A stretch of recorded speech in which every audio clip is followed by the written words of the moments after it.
Alright, so once again, the Dharma.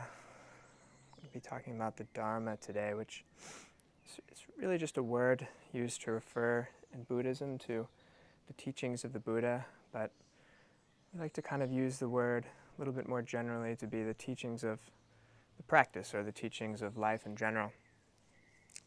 And today we are actually going to talk a little bit more about the Buddha, in a sense, or some of the things that he taught back in the day. And now is perhaps the moment that you guys have been waiting for, where we're going to teach you how to become enlightened. So, hope you're ready. So yesterday, if you remember, we talked a bit about simplicity. The simplicity of, this practice, this being in the moment. And today we're going to go a little bit more into how the Buddha himself actually outlined what he kind of called like this path towards enlightenment. And we have to talk a little bit about what enlightenment actually means, because that's a term, very loaded term, can mean a lot of different things. And I think when a lot of us think of this idea of enlightenment, we perhaps picture like the Buddhist version of heaven, some magical, rosy place of where everything is perfect and you have everything that you need. And in fact, this is how in some Buddhist traditions they do describe this concept of enlightenment. You do all of this work while you're in your sort of human form, or there's actually many different forms in the path of samsara that you can be in, but whatever form you're in, you kind of do this work, and eventually you kind of transcend these levels, and then you move into like ultimate bliss. So that's cool. Maybe that's how it works. I'm not sure, but there's obviously many different ways to interpret any type of teaching, and especially when it comes to religion and spirituality, you have a lot of people interpreting things in different ways. And so when it comes to the topic of enlightenment, one of the ways that's really resonated with me that it's been described is, rather than being this one place or even this one sort of state that we are ultimately trying to achieve, enlightenment is actually more of a temporary state of being. And actually, perhaps we can find enlightenment in every moment. And really what the Buddha was talking about when he talked about becoming enlightened was, this state of nirvana, which means a state of wanting nothing. Or really, in wanting nothing, you are completely free of all suffering. That's kind of how he described it. And this word suffering too, it comes up a lot in Buddhism. And when I first started studying these things and learning about Buddhism, I always thought that there was almost this like unhealthy, like obsessive focus on suffering. Why is everybody always talking about suffering? Because I considered myself to be a pretty positive guy. I was thinking like, I don't want to focus on suffering. I want to focus on happiness.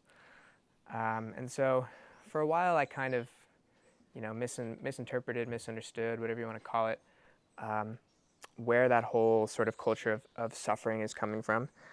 And I started to realize over time as I started practicing more, why the Buddha talks so much about suffering. And it's really because this concept of suffering, it's like our signal. Suffering is always giving us important information about what we can be, in a sense, doing better in our lives. It's a very natural part of living. I don't really think that there's such thing as a life that comes without any suffering, but it really points us in the right direction. When we're suffering in certain ways, it can guide us into a different place. And so, what the Buddha really talked about in one interpretation of it is this idea of finding out what types of things in our life are causing us trouble, causing us suffering, and then moving towards a place where we can overcome that suffering. And so he wrote an incredible amount of, or he spoke an incredible amount about this topic and all the different ways that we suffer and all the different ways that we can get rid of it.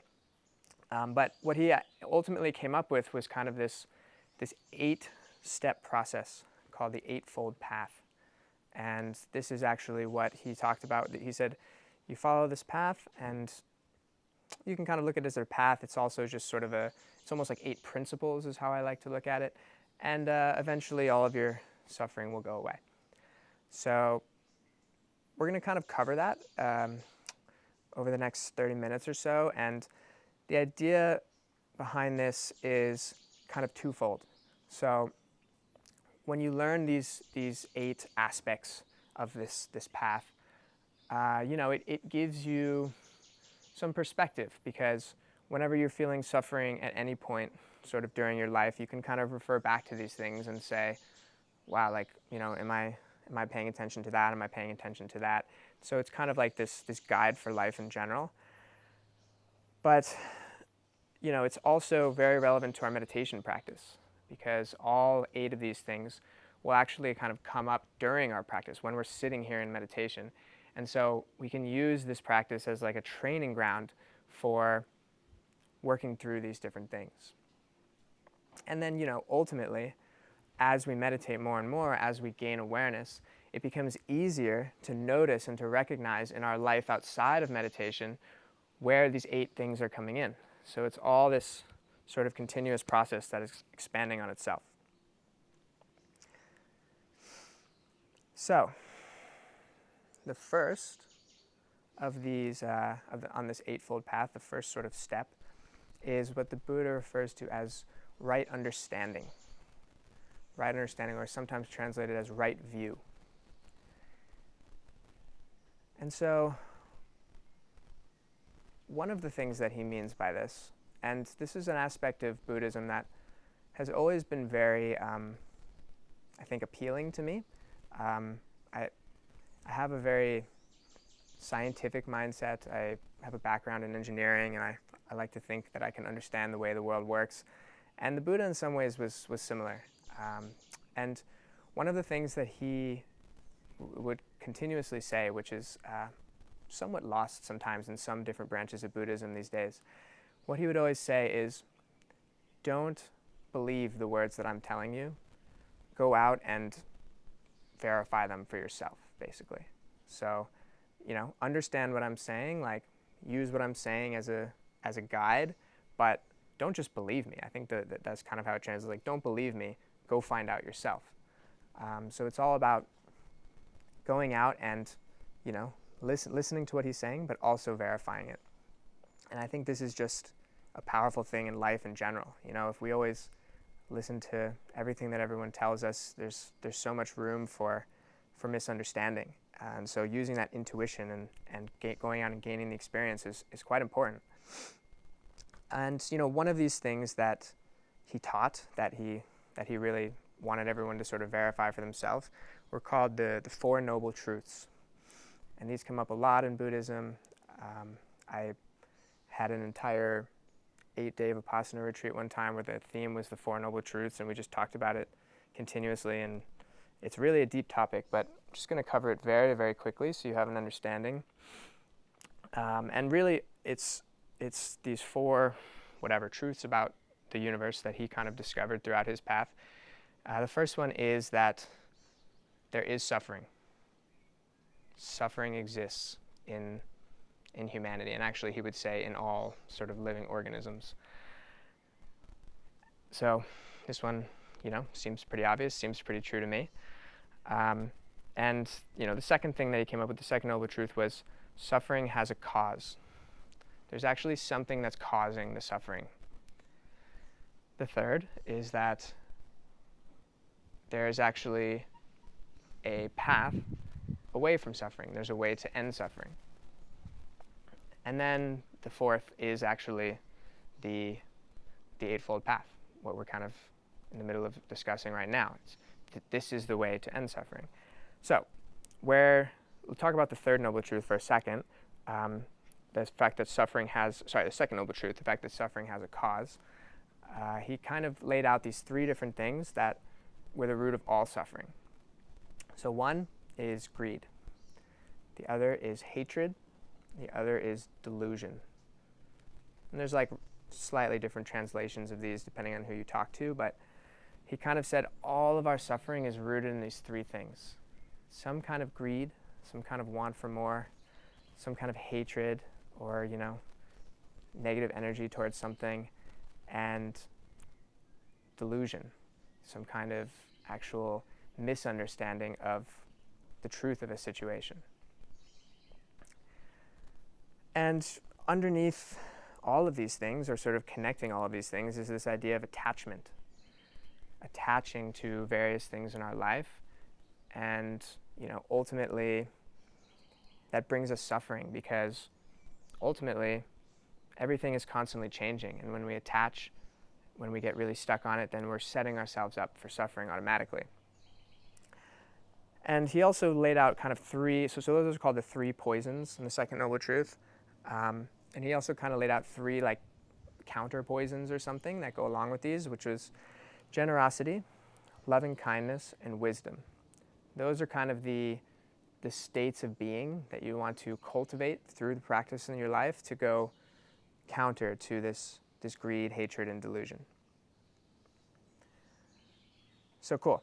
Some Buddhist philosophy. This is kind of some stuff that the Buddha was talking about. But how does this actually relate to our meditation, to our practice?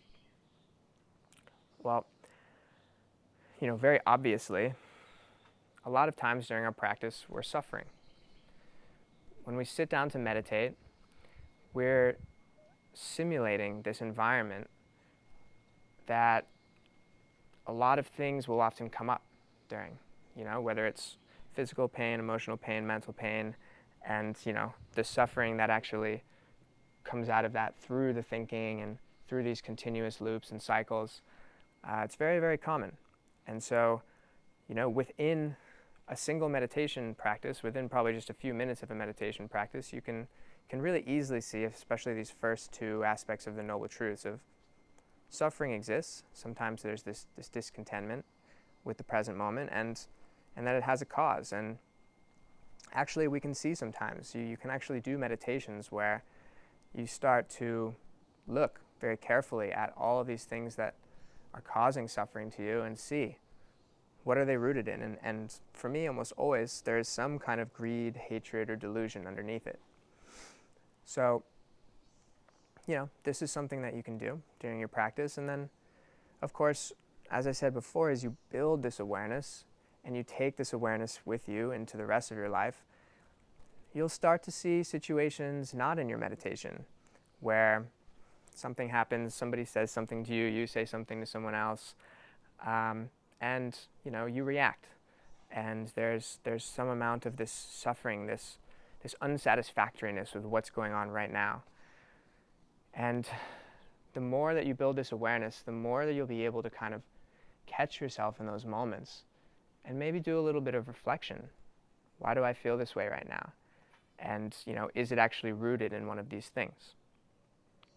And so it's a long process. There's kind of a lot to this, and it's just going to be interesting sometimes to kind of understand this one framework of how the Buddha was looking at suffering and how it's sort of relating to what we're doing here with building awareness. And so with that, I'm going to hand over speaking to Anna, who's going to bring us through a couple more of these steps on the path. Yeah, so we come to the second step, and the second step is right intention. So basically what he's talking about here is to have the right attitude on this way in your practice in life. So it's all rooted from this concept that the thought is the most powerful thing that we have. Like, it's kind of the root of everything. Because first there's always the thought, and then the thought can create your mental state, it can create emotions, and it eventually creates speech, it creates action, and so on and so on. So it's basically, if you just hear it, like, okay, you only have to have good thoughts. So it's not really about that. It's more about how do you go into something, really. And it's not about like pushing away like bad thoughts or not having like any negativity or any problems or anything, because that's just not how life is. We're humans, we have our thoughts, and it's not about controlling them. It's more about the attitude that you want to create. So a word that I like to use here is your intention. And this is actually a very beautiful thing to have for practice, but really for anything you do in life, to have the right intention. So what is an intention? An intention is not a goal, so it's not something that like you sit down and say like, okay, this meditation, I want to be enlightened, or I want to only have good thoughts, or this or that. That's very output oriented. So actually with this practice, we kind of want to move away from this output orientation, because that's how we function usually very much anyways. And that's usually also creating a lot of suffering, because there is so much that we don't have control over, or that just unfolds itself. And then when our expectations and our goals are not met, we suffer. So it's not about creating I want to go towards this or that. It's more the intention is kind of the how you go into something. So let's say you sit down for a meditation practice, like how do you want to show up today? It's not about you don't want to have any thoughts, you don't want to have this or that, or you want this or that. It's more about how can I show up for myself today? And this can be many different things. You can like come from very different angles. Really important there is that you try to not like formulate a goal. So an intention is more, today I want to be as present as possible without clinging to that presence outcome, because when you meditate and then you sit, you will see like, oh, now I drifted off and was not present for a moment maybe, and that's okay. But your intention is to come in with it as much presence as possible. Another intention could be loving kindness, like you practice today and you have your intention that every day you get disturbed or feel frustrated, you're extra kind to yourself today. So it's kind of this how you want to show up. What can help a lot to set an intention is to look at why you're doing something, like why are you here today. Also look at your current emotional state, like if you feel like very vulnerable or whatever, maybe like for example loving kindness is an extra nice intention for a practice. So it's really like he phrased it, the right attitude, the right intention for your practice. So yeah, how does it relate to practice? Like I just said, it's really nice to have kind of an intention to go in with, because it can change your whole practice. And with that, you can translate that one-on-one to life. So in life, usually we kind of like do our normal things, we try new things, whatever arises during our day. But like actually thinking of what is the attitude we're going in with, it's not like something that is very present, but if it is, it actually can change an experience a lot. So we started this thing that when we go surfing, for example, we always try to set an intention before, because we have seen that some sessions are almost like a bit like, not mindless, but like unintentional, I guess, where we just go in because we always go in and it's kind of like almost a routine. But then we saw, okay, when we actually take a few seconds time before you go into the water and actually see, okay, how do I feel and how do I want to show up in this practice today, in the surf practice in that case, it kind of changes the whole thing. And it doesn't mean that this is like always practice during my session. Usually I like lose it because there's so much going on, and that's also happened in meditation practice. But then maybe something happens and I was like, oh, I wanted to actually bring a playful attitude today into the surf, but I was super serious the whole time and actually super strict with me, so maybe I can bring this in now. And then what often happens, it changes the whole experience. So it's very nice to kind of just like very shortly contemplate before a practice, because it can really change the whole practice. It's like, what intention are you here with? Like, are you just coming to the practice because maybe you committed to it, which is awesome to show up for a commitment, but are you maybe just coming because you said you're coming, or because you do it every day, but there is like no attitude behind it anymore. It's just like something that it has to be done mechanically. So bringing the right intention and the right attitude can actually really enhance the practice. It can help you through the practice, and then like translate it to life. You will see any experience. If you maybe at some point like think about the thought, it actually enhances an experience a lot. It changes it in a certain direction. So yeah, that's the step number 2, which I am a very big fan of. Love intention setting. And then like from this right attitude, right thought, kind of, we're involved towards the third one, which is right speech. So the Buddha says here in the second one, the thought is the most powerful thing you have. For the right speech, I really always love to refer to this book that I read. In general, I love to refer to this book. It's a great book. It's The 4 Agreements by Don Miguel Ruiz. And he kind of speaks about like 4 agreements that help you live life more fully and more happily. And the second agreement, he kind of talks about the same thing, and he says, the first agreement, is be impeccable or thoughtful with your words. And he actually refers to the word as the most powerful thing, and I think it's kind of like a definition thing. I think how both of them kind of mean it, it's kind of interchangeable. It's that the word kind of creates your reality. So whether you call it word or thought, but something in your head starts and tells you something. And whatever that is, it kind of creates a chain of other things. Again, like more thoughts, emotions, actions, belief systems. So the word is a very, very powerful thing.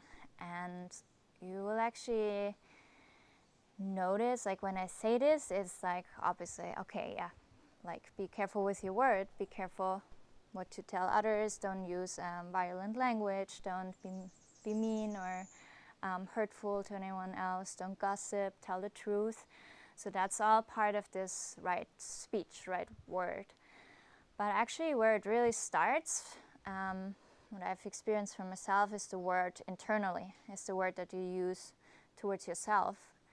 And with that word, we're often very careless or very loose, because it's not so important how we speak with ourselves. It's important that we don't hurt others and that we're a kind person, but like towards ourselves, we can be a bit like harsh. It's okay. But actually, you're causing yourself a lot of suffering through that. And that starts with very little things, with like little, that was stupid, or like, silly me, or whatever. And whether you or not you like feel that's important or not, but like it's like this little kind of vibe that you create with yourself. It goes further then into the language you use towards what maybe you can do in life and what you can't do. It's like, I can't do that. Like I tried before, I tried a million times, I can't do that. And every time a situation arises and that trigger comes, it's like, I can't. And he speaks in his book very nicely about this. Like the more you repeat it, the more the word gets enhanced, the more you believe it too. Because you always have this word in your head, I can't. So probably you can't, because there's a very strong belief system with it. So this is not to be said that that's like an easy thing to change, or it has to be all looked at once, but it's a very beautiful thing to actually be mindful with. Like, first, what kind of words you're using, and then also like what tone are you using yourself. And I think that's something that usually comes very presently to the surface in practice. It does for me, like when I sit and there's times I'm super tired, or like I really can't concentrate. It's like, oh my God, like, come on, like, let's do it. Like, it's this very harsh tone, like very impatient with myself, and very like, you should be able to do this better. Like, come on, you've been practicing. So again, not saying that that's like a bad thing for you that you're doing, but it's something that can slowly be changed, and it will also enhance the practice, and it will enhance your life quality. It will loosen suffering, because this harshness, you're only feeling it yourself, and whether or not you realize it, but we really feel it. It's like, oh, okay, you're putting pressure on yourself, like, do better, do better. So yeah, it's a very important thing to look at. First in your practice, because in the practice is where you probably hear it the most, to slowly become aware of it and slowly start changing your language there, and maybe starting with your tone, because the tone is usually something that's a bit easier to be changed, and then slowly you also see like some certain wordings that you use, and slowly changing that will also help you a lot in your practice. And then, of course, this can be translated into life again. So whatever you tell yourself in life, like in whatever situation you're doing something, how do you talk to yourself in that situation? Like, are you showing up with kindness towards yourself, or harshness? Are you using certain words? Can all be like step by step, but definitely enhanced. And it starts, like anything with the mindfulness practice, by just becoming aware of it and just looking at it. So that's kind of the third step here, the right speech, becoming aware of the right speech, and then slowly seeing to enhance that speech that you have with yourself. And then, of course, the second step is that you have with others, how you communicate with others. Usually that's also very linked, like language you use towards yourself then also can be very much easier to use towards others. See.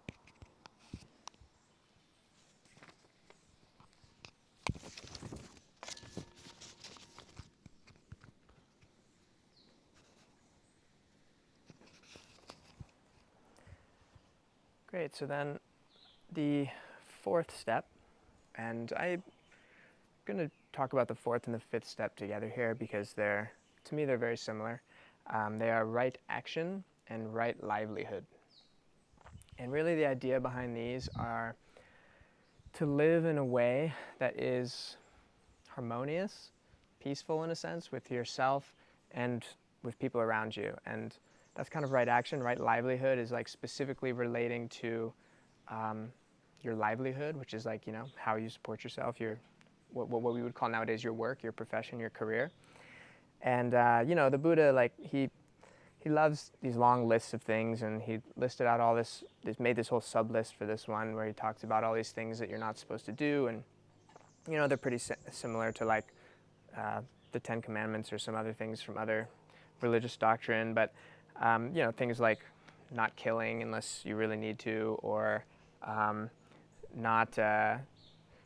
I think there's a specific one that says you can't make your livelihood from trading arms, like from like selling weapons. So that was off limits. But I think in a more general sense, it's interesting to look at why was he sort of talking about living in this harmonious way and paying very close attention to your actions and how they affect others. And it relates to this concept of interconnectedness, which I'm sure we're all familiar with, but it's this concept that for me is I need to be constantly reminded of, because we love to think of ourselves as these separate beings going about doing our own thing, but every little action that we take has such a large effect on everything else around us, and we're related to everything around us in some way. And to sort of emphasize this, just to give you sort of an experiential feel of it, I love this one quote from the great Thich Nhat Hanh, Just going to read it here. So he says, "If you are a poet, you will clearly see that there is a cloud floating in this sheet of paper. Without a cloud, there will be no rain. Without rain, the trees cannot grow, and without trees, we cannot make paper. The cloud is essential for the paper to exist. If the cloud is not here, the sheet of paper cannot be here either. Interbeing is a word that is not in the dictionary yet. But if we combine the prefix inter with the verb to be, we have a new verb, interbe. If we look into this sheet of paper even more deeply, we can see the sunshine in it. If the sunshine is not there, the forest cannot grow. In fact, nothing can grow. Even we cannot grow without sunshine. And so we know that the sunshine is also in this sheet of paper. And if we continue to look, we can see the logger who cut the tree and brought it to the mill to be transformed into paper. And we see the wheat. We know the logger cannot exist without his daily bread, and therefore the wheat that became his bread is also in this sheet of paper. And the logger's father and mother are in it too. When we look in this way, we see that without all of these things, this sheet of paper cannot exist. Looking even more deeply, we see that we are in it too. This is not difficult to see, because when we look at a sheet of paper, the sheet of paper is part of our perception. Your mind is in here, and mine is also. We can say that everything is in here with this sheet of paper. You cannot point out one thing that is not here. Time, space, the earth, the rain, the minerals in the soil, the sunshine, the cloud, the river, the heat, everything coexists with this sheet of paper. That is why I think the word interbe should be in the dictionary. To be is to interbe. You cannot just be by yourself alone. You have to interbe with every other thing.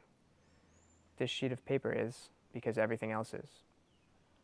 Suppose we try to return one of the elements to its source. Suppose we return the sunshine to the sun. Do you think that this sheet of paper will be possible? No, without sunshine nothing can be. And if we return the logger to his mother, then we have no sheets of paper either. The fact that this sheet of paper is made up of only of non-paper elements. And if we return these non-paper elements to their sources, then there can be no paper at all. Without non-paper elements like mind, logger, sunshine, and so on, there will be no paper. As thin as this sheet of paper is, it contains everything in the universe within it.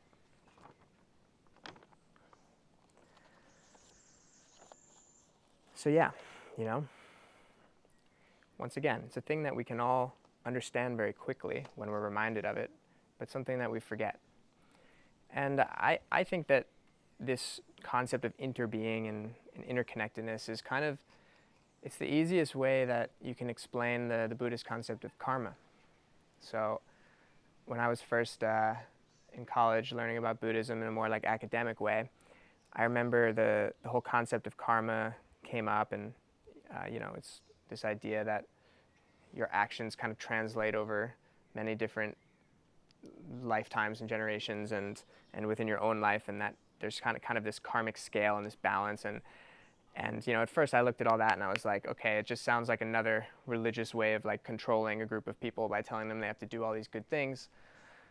And then I heard many different interpretations of it over time, and went on a lot of retreats where I really experienced this deeper concept of interconnection, and I started to realize eventually that that is actually if you explain karma in the sense of interconnection, then it's not really a debatable thing. It's the energy that you are creating and putting out there will come back to you in some sense. And it might not be immediately, and maybe every single tiny action won't have some sort of perfect reaction back at you at some time. But whatever we do, we're affecting people around us. Every word that we say, talking about right intention and right speech, it has an effect on somebody. And then that effect will be played out back to you eventually if you keep interacting with them. And so, just remembering this idea, not getting stressed about it and thinking that you need to be perfect and generating all this good karma and stuff, but just kind of remembering that the way that you present yourself and show up every day and the way that you practice and everything, it's all related. So, that's how it relates to our practice. When we practice more and more, we start to see this interbeing, this interconnectedness on a more regular level. And I can definitely say this for myself. that this has happened. And, you know, it allows us to be a little bit more harmonious with our environment and everything around us.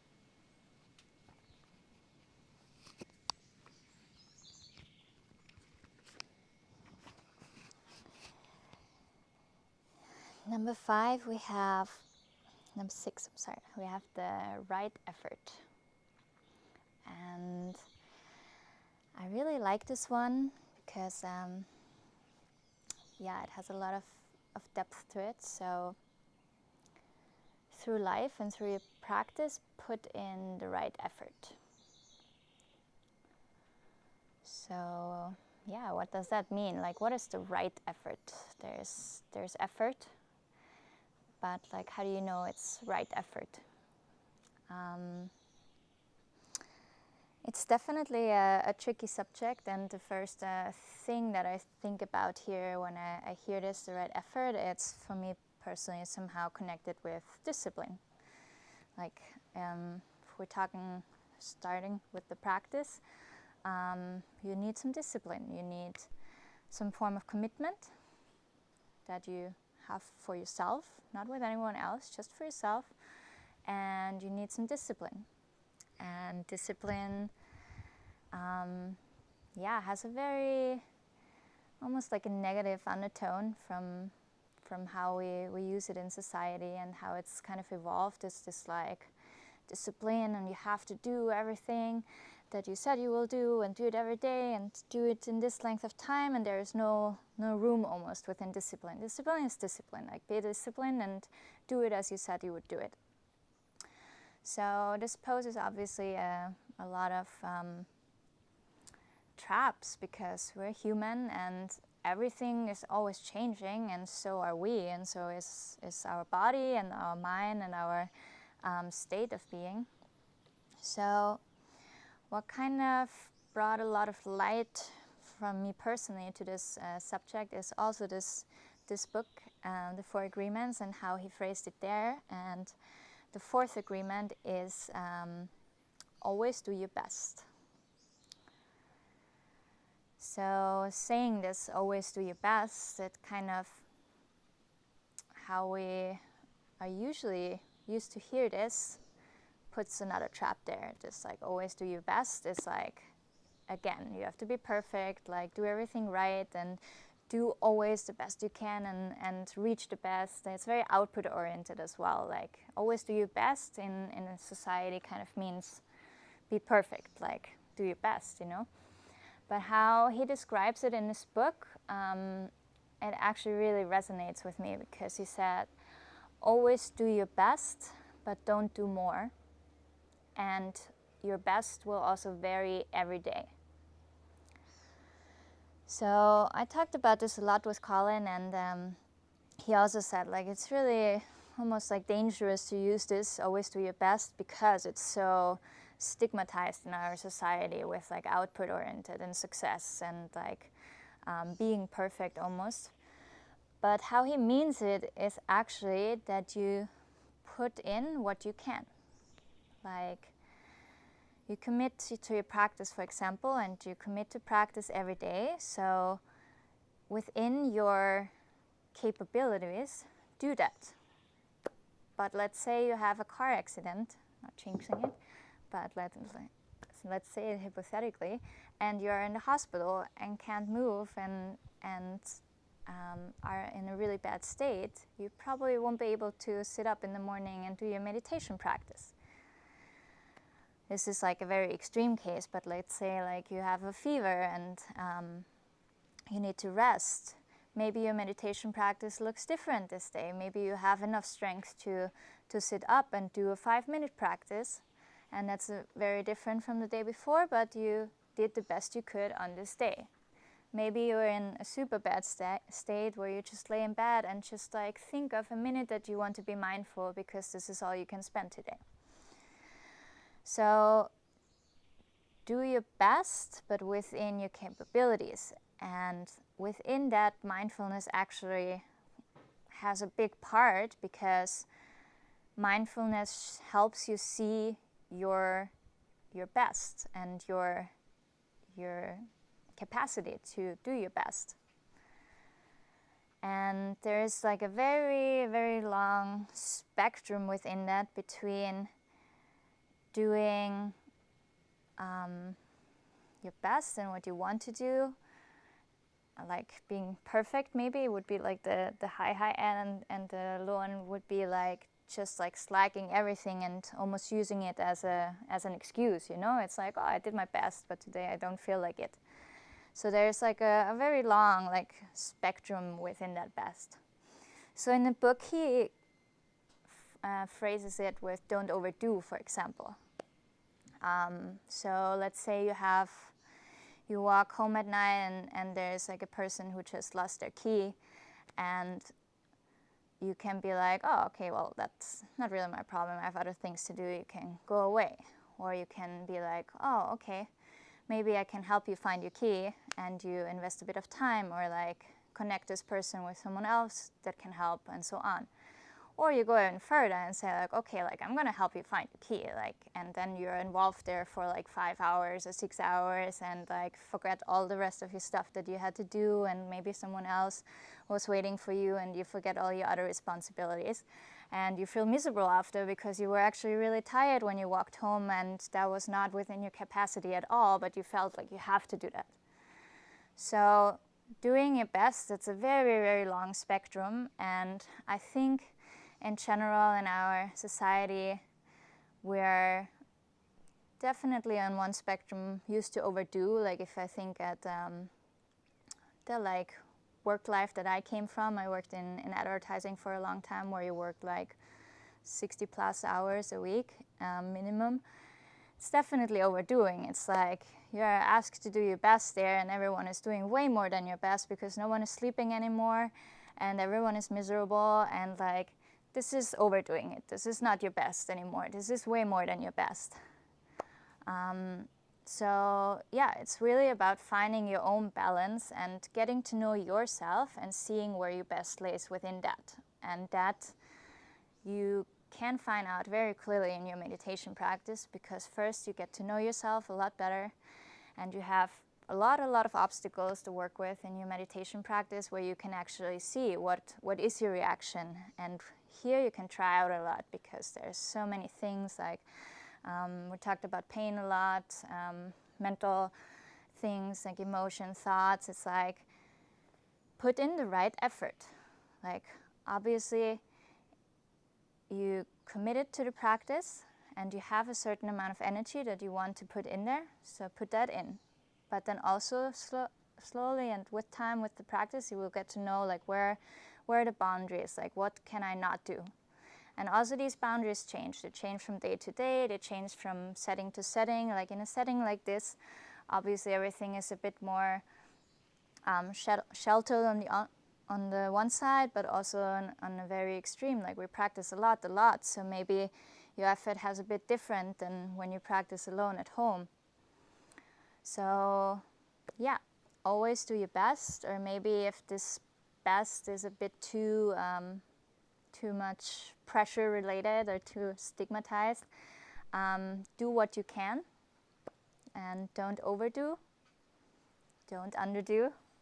Always about the balance, and yeah, find this balance in the practice, like explore it in practice, push your boundaries sometimes, because yeah, especially in practice we see very clear like when is this urge to run away, to be comfortable, and then here it can often be like very used very easily. It's like, oh, okay, like I can do that, that's just not in my capabilities today.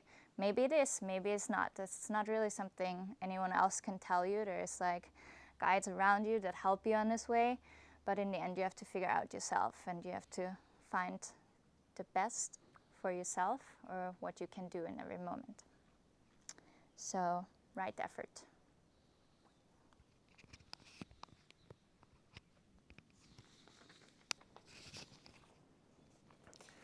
Great, and then the last two, 7 and 8, are right mindfulness and right concentration. So actually this is one of the main, in this eightfold path that the Buddha laid out, this is one of the like first and primary ways in which this concept of mindfulness is mentioned. And it's interesting too that he considers concentration in there as well.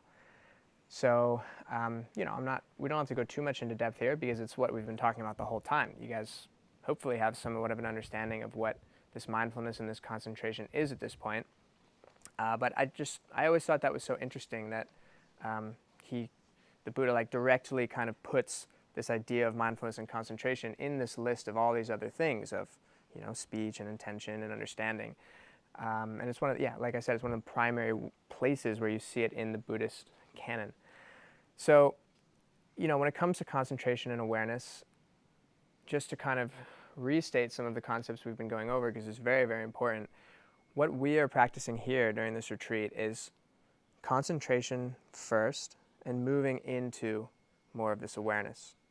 And hopefully at this point you have a little bit of a understanding of the difference between these, right? Concentration it's concentration. We are watching one thing at a time, right? And it's what we've been doing during a lot of these meditations, watching the breath, even listening to the sounds. We're concentrating on one aspect of our experience. And, ultimately, as we progress through the next couple of days, we're going to get a little more into this full awareness, this allowing the awareness to open to everything, not having a specific concentration. And, the Buddha really said that, you shouldn't just try to do this immediately. It requires that focus and that concentration initially so that you can't be overtaken by all of the stuff that comes at you when you fully open your awareness up. So, we're going to continue to kind of work down that path of concentration leading into awareness. And, all of that is going to inform the rest of this framework that he's laying out. Right understanding, right intention, right speech, right action, right livelihood, right effort, right mindfulness, right concentration, they're all related. And so, the more that we develop this awareness, the more we will see the connections between all of these different things. And the more that we'll just start to identify situations in our life, it'll become so obvious when you say something or somebody says something to you and you see that reaction and you think about right speech or you try way too hard at something and you have to pull back and you think, what kind of effort am I putting in here? It becomes this framework for you. So yeah, hopefully it was interesting and helpful to get a bit more context from the tradition itself, where all of this is coming from. And we're just going to finish off with a couple of minutes in a seated meditation to just kind of absorb everything that we just talked about. We kind of threw a lot of information from a lot of different angles at you. And so just find a comfortable seat, close the eyes. And I want you to just notice the contents of your mind right now.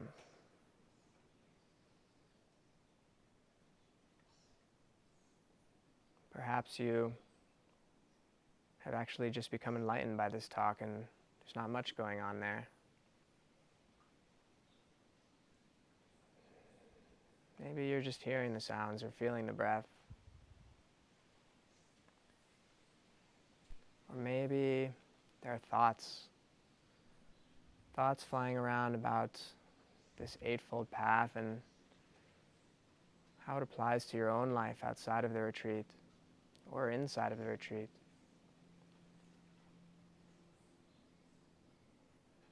Whatever's happening there, just watching it.